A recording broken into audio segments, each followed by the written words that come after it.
Assalamualaikum warahmatullahi wabarakatuh.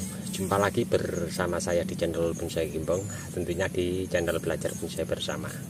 Oke, seluruh bonsai, mudah-mudahan kita semua selalu diberi kesehatan dan dilancarkan rezekinya.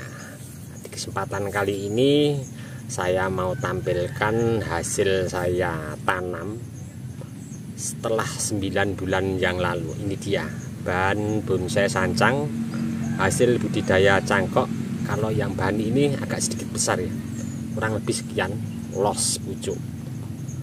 Nah, setelah kemarin sore itu sempat saya cek pertumbuhan di atas mulai tampak subur.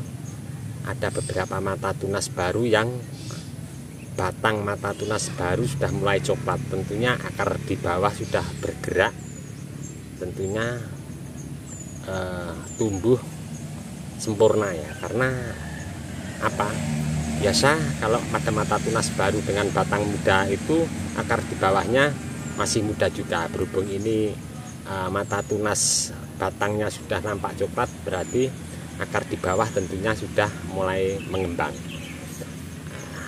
Mungkin nanti akan saya lakukan pengerjaan, tapi sebelum saya lakukan pengerjaan tahap lanjutan akan saya cek dulu ya bahannya seperti apa. Oke, tidak usah panjang lebar, kita langsung menuju ke bahannya seperti apa. Sudah ada di hadapan saya, ini dia untuk bahan dasarnya. Untuk bahan ini pertama kali saya tanam sudah saya update untuk teman-teman. Nanti teman-teman bisa simak videonya pas posisi penanaman. Saya lampirkan videonya untuk link di bawah deskripsi. Kalau saya amati bahan ini memang agak sedikit lambat untuk pertumbuhannya. Kenapa? Karena memang bahan dasar ini tidak lurus ya.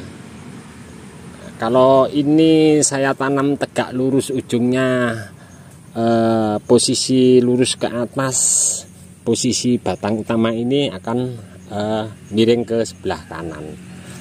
Kita lihat untuk kondisi bahan dasar ini ya. Ini sedikit melengkung ke kiri, terus paling ujungnya di sebelah sana ya. Nah, itu paling ujungnya. Nah, jadi untuk jalur nutrisi naik turunnya agak terhambat untuk naik turun. Makanya di sini saya berharap apa yang ke depan untuk saya pengen tumbuh mata tunas di seputaran sini, pengennya ya. Ternyata ada di bawahnya mata tunas. Nah, ini nanti mungkin malah akan cepat untuk tingkat pembesaran batangnya. Mungkin ya, mungkin untuk depan akan saya potong di sini yang saya pakai untuk pembesaran ini.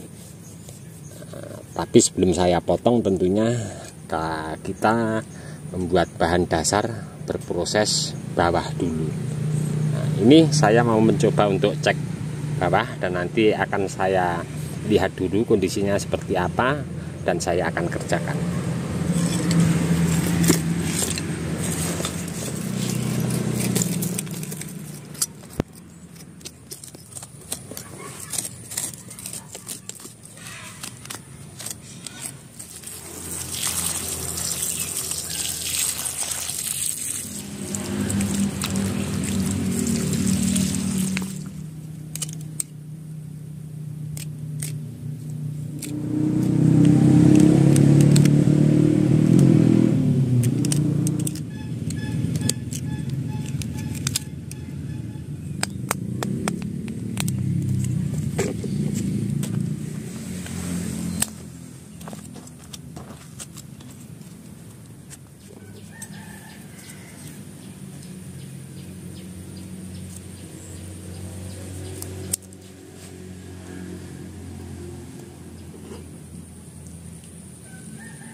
sini tadi tidak banyak saya lakukan penanganan untuk program akar di bawah. Kenapa? Ini sudah sesuai yang saya harapkan.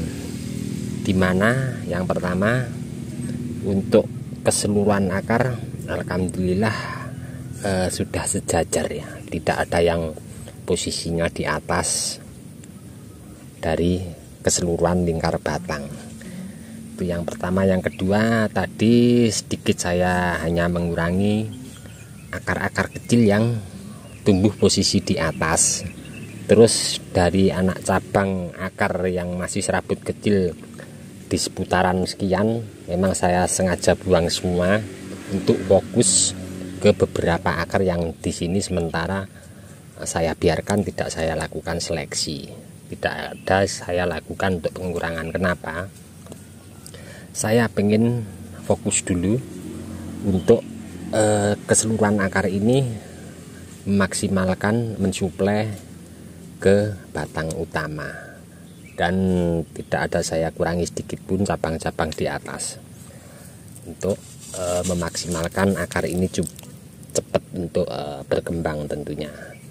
Cuman sedikit tadi juga saya ada akar yang saya potong satu ya di sini, karena besar sekali turun ke bawah. Nanti kalau kita biarkan bisa oper, bisa mengangkat akar yang ini naik, jadi saya potong. Nah, coba kita cek untuk bahan dari sebelah sana. Ini dia untuk kondisi dari sebelah sini ya. Ada sedikit sentuhan untuk akar juga. Untuk akar yang di sini tadi larinya ke sini ya, menyimpang ke atas terus turun ke bawah ke arah sebelah sana. Saya potong, saya larikan ke sini. Kemudian ada beberapa akar kecil yang seperti ini saya arahkan juga, saya geser. Kenapa tujuannya saya geser? Karena nanti di saat kita melakukan pengurangan akar dan menyisakan akar mana saja yang kita mau pakai, depan kita juga belum tahu nanti seperti apa, kita tunggu perkembangannya. Jadi nanti kita bisa tepat ya untuk larinya akar kemana seperti yang kita inginkan. Nah, kemudian untuk terkhususnya untuk batang utama tadi banyak sekali jamur yang menempel, sudah saya bersihkan penyikatan dari pangkal batang bawah nyampe ke atas. Lalu untuk pengikat tadi saya ganti ya, karena untuk pengikat awal, pengikatnya tali rapiahnya full ke batang utama.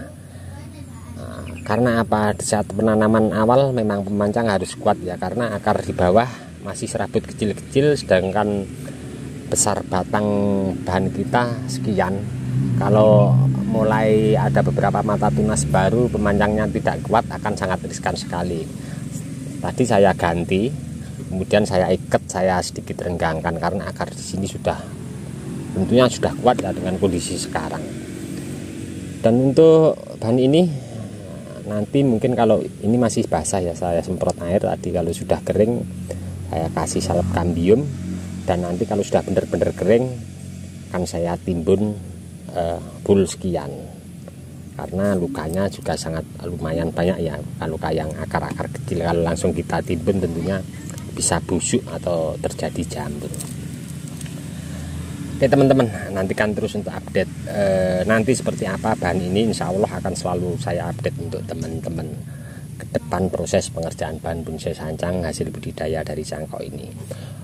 Untuk teman-teman yang selalu menyimak mensupport di video saya ucapkan banyak-banyak terima kasih, tidak bisa saya sebutkan satu persatu. Dan untuk teman-teman yang komen-komen di bawah deskripsi mungkin tidak bisa saya tanggapi satu persatu juga, saya mohon maaf, mungkin karena waktu juga keadaan saya belum bisa menanggapi satu persatu. Cukup sekian dulu dari saya di channel Bonsai Gembong. Akhir kata, salam satu hobi, salam budidaya. Assalamualaikum warahmatullahi wabarakatuh.